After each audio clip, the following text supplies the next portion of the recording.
आफै जाने हुन्छ के मन्त्र पनि त्यही भएर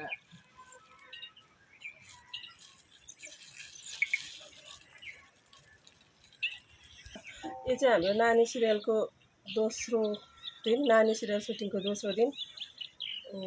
सबैजनालाई धन्यवाद। के भन्ने हो यति नै होला। सबैजनाले हेरेर अब सबैजनाले हेरेर कस्तो हुन्छ एपिसोड रिलिज भएपछि सल्लाह सुझाव प्रतिक्रिया दिनु होला। अनि मलाई छोरी चेली दिदी बहिनी मानेर मेरो आग्रहमा मलाई सहयोगको लागि आउनुहुने सबैलाई धेरै धेरै धन्यवाद। सबैजनालाई नमस्ते।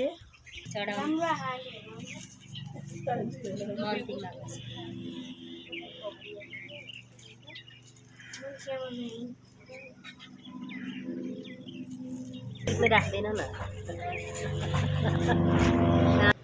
नमस्ते। हाम्रो नानी सिरियलको आज दोस्रो दिनको सुटिङ हो। सम्भवतः यो आगामी बिहिबारदेखि युट्युबमा अपलोड हुनेछ। सबैजनाले हेरेर साथ सहयोग गरिदिनु होला भन्ने आशा गरेको छु। मङ्गलम भगवान विष्णु मङ्गलम गणेश मङ्गलम सुन्दरी काक्षी मङ्गलाय तनहरी जय नाटेश्वरी। र हाम्रो यो नानी सिरियल चाहिँ अब कति बिहिबारबाटै होइन त दोस्रो आगामी बिहिबारबाट चाहिँ अब हाम्रो प्रसारण हुने तर्खरमा छौँ हामी। सकभर हामी बिहिबार नै गर्छौँ होइन त, सम्भवतः बिहिबार। त्यसको लागि अब सम्पूर्ण कलाकार साथीहरूदेखि लिएर सबैलाई यसको लागि चाहिँ लागि परेर गर्नु होला भन्न चाहन्छु है। गर्छौँ चाहिँ होइन, हामी सबै मिलेर गर्छौँ है। जय होस्, जय नाटेश्वरी। हाम्रो भाइ चाहिँ बाल कलाकार। हामी पनि बालै हो, बाल वृद्ध कलाकार। नमस्ते, म चाहिँ यहाँ नानी सिरियलको बाल कलाकार। म आज नानी सिरियलको दोस्रो दिन म चाहिँ यहाँ सुटिङ गर्न आएको छु। हाम्रो यो टिमलाई धेरै धेरै माया गरिदिनु होला, हेरिदिनु होला हाम्रो एपिसोडहरू। धन्यवाद।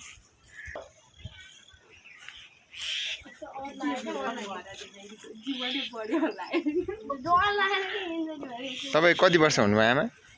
म त वर्ष त 38 सालको कति वर्ष है मलाई थाहा छैन।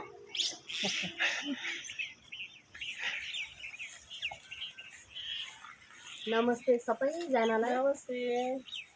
38 सालले 45 वर्ष हुनुभएछ। हाम्रो उहाँ आमा चाहिँ नानी सिरियलको आमा। अहिले नानी चाहिँ उहाँ आमाको पेटमै हुनुहुन्छ त्यहाँ होइन? म चाहिँ बोलिन है, केही बोलिदिनु न थोरै। 2 शब्द त आओस् न। म यो धुप राखेर बोल्छु ल, मुखमा आयो। कोही बाँकी हुनुहुन्छ पूजा गर्नु? सरले गर्नुभयो, सरले गरिहाल्नुभयो। टिका सरले। म बाँकी छु।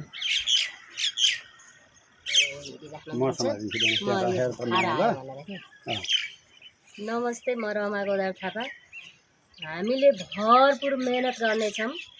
सबैजनाले यो नानी सिरियललाई मन पराइदिनु होला। सबै भन्दाखेरि नयाँ काम हाम्रो हो। हामीले मेहनत गर्छौँ सकेसम्म। सिरियलको नाम नानी। नमस्ते सबैजनालाई।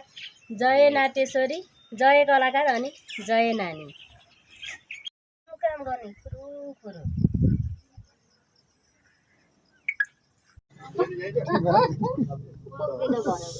गुरु पुग्दिनु त झड्काल्नु पर्छ खुट्टामा औँला तानेर गर्नुपर्छ अरे। बुढी औँलामा समाएर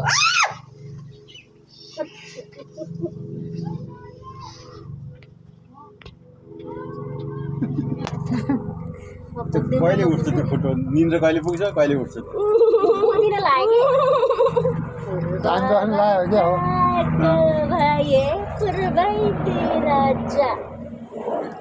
उत्तरबाट को भाइ पश्चिमतिर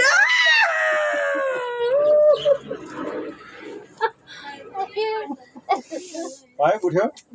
कस्तो यसपछि मामा अलि डर भयो होला नि त। हिरो मामा। हिरो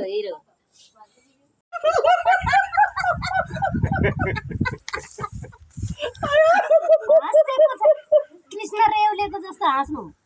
कृष्ण रेउलेको हाँस त सुरुको हामीले किन थाहा छैन मलाई त। चाहिँ कृष्ण रेउले हाँसेको सुन्नु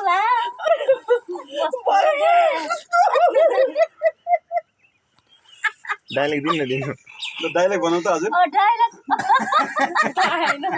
डाइलगमा के लेख्नु भएको त्यही हेरेर हाँसेकै हो र यो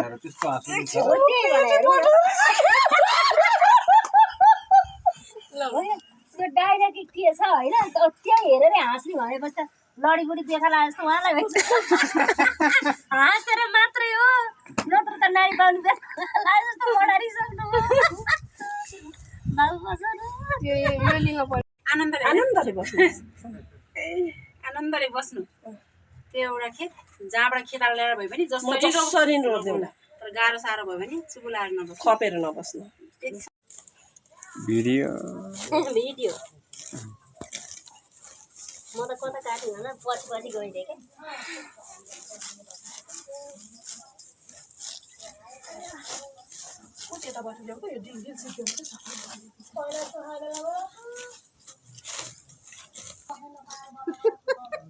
हस्या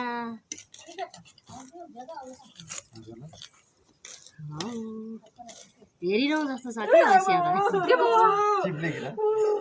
मान्छे खान्छ होइन अब घाँस काटिरहनु पर्छ अन्त जानुपर्छ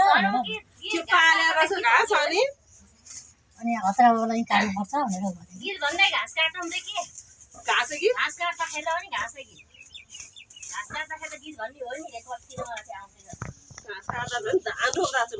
जान त एउटा दुईटा गीत जाने भिडियो बनिरहेको छ लागेन के हैसा नखानु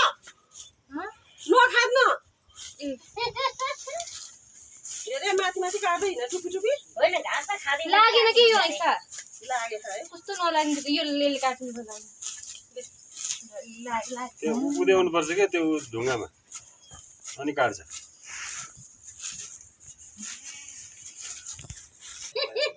क्याल्सियम नराख्नु नि हाल कथाले मागेपछि भन्दै नि हालिदिइहाल्ने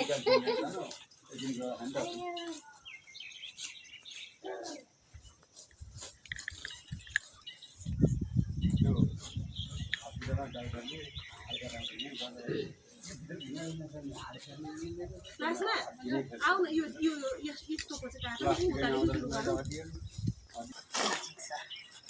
घाँसै सिक्यो नहाल्ने भने हामी बागमती हो त्यसको किनारमा छ नि त्यो एउटा अपाङ्ग हस्पिटल अपाङ्गै राखेको पोहोर पनि हामीले